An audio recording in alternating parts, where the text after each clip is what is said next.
Hello दोस्तों, नमस्कार। कैसे हैं आप सब लोग? होप आप सब अपनी जगह पर स्वस्थ और मंगल होंगे। दोस्तों, आपने मेरी चैनल में देखा होगा, मैंने रिसेंटली 2 वीडियोस आपके साथ शेयर की है विपस्सना जो ध्यान की एक पद्धति है उससे रिलेटेड। एक पहली वीडियो थी जिस सेंटर में मैं कुछ समय पहले ही विपस्सना का कोर्स करके आई हूँ, 10 दिन का शिविर का, उसके पूरे सेंटर की मैंने आपको इन्फॉर्मेशन दी थी।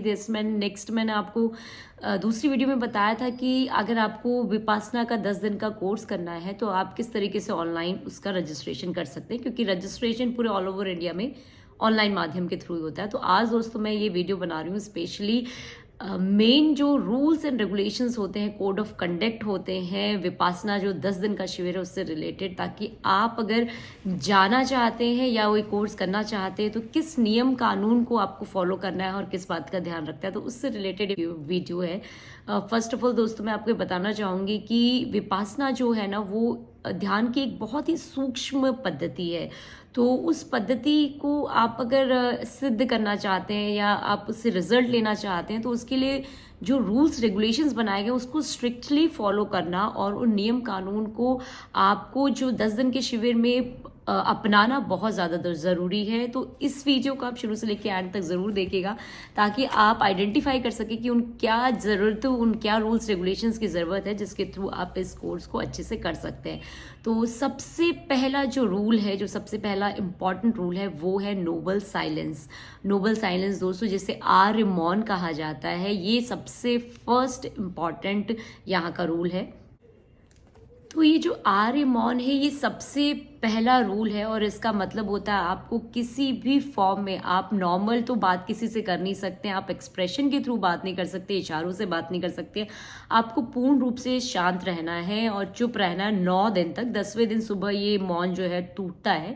इसके पीछे बेसिकली रीज़न ये है दोस्तों, क्योंकि ये जो पद्धति है ना इसमें आपको आत्म साक्षात्कार करना है, आपका सबकॉन्शियस माइंड जो है उसके बारे में जानने को मिलता है। तो अगर आप बात करेंगे तो आप बहुत सारे विचारों का आदान प्रदान होगा, तो आप अपने आप को जो भीतरी आपकी अनुभूति उसको पहचान नहीं पाएंगे। तो ये सबसे पहला इंपॉर्टेंट फीचर है या रूल है जिसको आपको फॉलो करना है। सेकेंड रूल की अगर हम बात करें तो है कि आपको कोई भी अपनी जो वैल्यूएबल्स हैं, पैसे हैं, मोबाइल है, इलेक्ट्रॉनिक डिवाइसेस है, किताबें हैं, पेन है, पेंसिल है, ये सब कुछ भी अपने साथ कैरी नहीं करना है। हर चीज़ आप जैसे ही पहले दिन आएंगे 0 दिन में ये सब जमा करवा ली जाती है। इसके पीछे भी यही रीज़न है कि भटकाव ना आए, आपका दिमाग इधर उधर कहीं ना भटके। मतलब आप किताब पढ़ेंगे तो आपके कुछ और विचार आएंगे तो आप उस पर सोचने लगेंगे, लिखेंगे तो कुछ और विचार आएंगे। मोबाइल तो आपको पता ही है कितना बड़ा वायरस है आज की डेट में, तो वो आपको यूज़ नहीं करना है। वैल्यूएबल्स की बात करें तो आप वैल्यूएबल जो भी पैसे वो सब इसलिए जमा करवा देते हो क्योंकि आप एक साधक के रूप में यहाँ पे आ रहे हैं, मतलब एक सन्यासी आप कह सकते हैं जिसके पास खुद का कुछ भी नहीं है।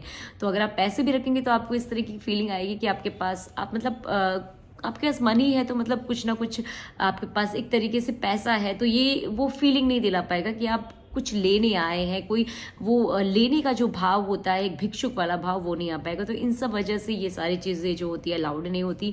नेक्स्ट जो थर्ड इंपॉर्टेंट रूल है वो है कोई भी रिलीजियस जो चीज़ें हैं, धार्मिक जो चीज़ें हैं वो आपको पहननी नहीं है। जैसे आपने देखा होगा स्टोन्स पहनते हैं हम, गले में माला पहनते हैं, रुद्राक्ष पहनते हैं या धागा पहनते हैं, या अलग अलग रिलीजियस बिलीव्स के अकॉर्डिंग कोई पर्टिकुलर धर्म का पेंडेंट पहनता है, तो ये सब चीज़ें भी पहनना अलाउड नहीं। ये सब चीज़ें भी आपको शुरू में जमा कर देनी पड़ती है।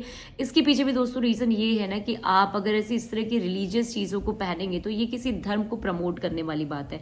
और विपस्सना ध्यान पूर्ण रूप से नॉन धार्मिक है, मतलब किसी धर्म, जाति, संप्रदाय को इम्फेसिस नहीं करता, ये इस पद्धति को इम्फेसिस करता है जो आप अपने सेल्फ को पहचान सके। तो ये सारी चीज़ें भी अलाउड नहीं है। नेक्स्ट अगर हम बात करें तो है वो क्लोथिंग से रिलेटेड, कपड़ों से रिलेटेड। अगर कपड़ों की बात करें तो वैसे ये लोग पर्टिकुलरली आपको ऐसा नहीं करते कि इसी तरह के आपको कपड़े पहने, लेकिन देखा जाए तो मेन प्रेफरेंस जो है वो सिंपल क्लोथ जो होते हैं, कॉटन के क्लोथ्स, ढीले ढाले क्लोथ्स, और एक तरीके से आप कह सकते हैं लाइट कलर्ड क्लोथ्स, क्योंकि ये जो होता है कलर्स का, कपड़ों का, पहनावे का भी आपके मन मस्तिष्क में बहुत प्रभाव पड़ता है।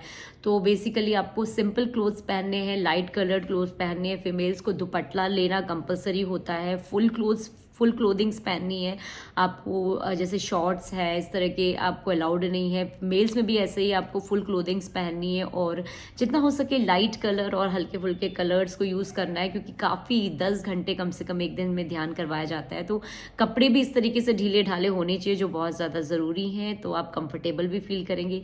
नेक्स्ट इंपॉर्टेंट रूल की बात करें तो कोई भी गंदी आदत अगर आपको है किसी भी प्रकार की, मतलब अल्कोहल है या स्मोकिंग की आदत है, गुटखा पान मसाला की आदत है, तो ये सारी बैड हैबिट्स को आपको बंद करना पड़ेगा इस 10 दिन के लिए। आप इसे किसी भी फॉर्म में यूज़ नहीं कर सकते। इसके अलावा यदि आप कोई व्रत रखते हैं, आप कोई रिलीजियस आप कोई बिलीव्स है, तो वो भी आपको फॉलो नहीं करना है। व्रत भी नहीं रखना है आपको, कोई उपवास नहीं रख सकते आप, किसी भी तरह की पूजा पाठ नहीं कर सकते हैं। तो ये नेक्स्ट इंपॉर्टेंट फीचर है। नेक्स्ट अगर हम बात करें खाने पीने की, तो ईटेबल्स की बात करें तो सब कुछ यहाँ से प्रोवाइड किया जाता है। बहुत सात्विक खाना होता है।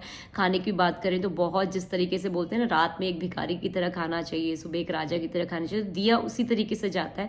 तो आप घर से कुछ भी ले जाना अलाउड नहीं होता है अपने खाने के लिए, क्योंकि 5-5:30 बजे के बाद आपको कुछ भी खाने के लिए मना किया जाता है। तो आप किसी प्रकार का कोई भी ऑयली फूड या खाना जो है अपने साथ कैरी मत करिए, वो अलाउड नहीं होता है। और क्योंकि ये भी एक तरीके से इम्पॉर्टेंट चीज़ है, खाने का भी हमारे मन मस्तिष्क में बहुत प्रभाव पड़ता है। तो ये सारी चीज़ें भी खाने से रिलेटेड आपको फॉलो करनी होगी। आई होप दोस्तों ये वीडियो आपको ज़रूर इन्फॉर्मेटिव लगी होगी और आपको समझ में आया होगा कि बेसिकली विपासना के लिए आपको क्या रूल्स रेगुलेशंस फॉलो करने हैं। जल्द ही मैं एक और नई वीडियो के साथ आती हूँ जिसमें मैं आपको बेसिकली ये बताने वाली हूँ कि विपसना ध्यान एक्चुअली में है क्या। तब तक सब लोग अपना ध्यान रखिएगा। जल्दी मिलती हूँ। Take care and bye.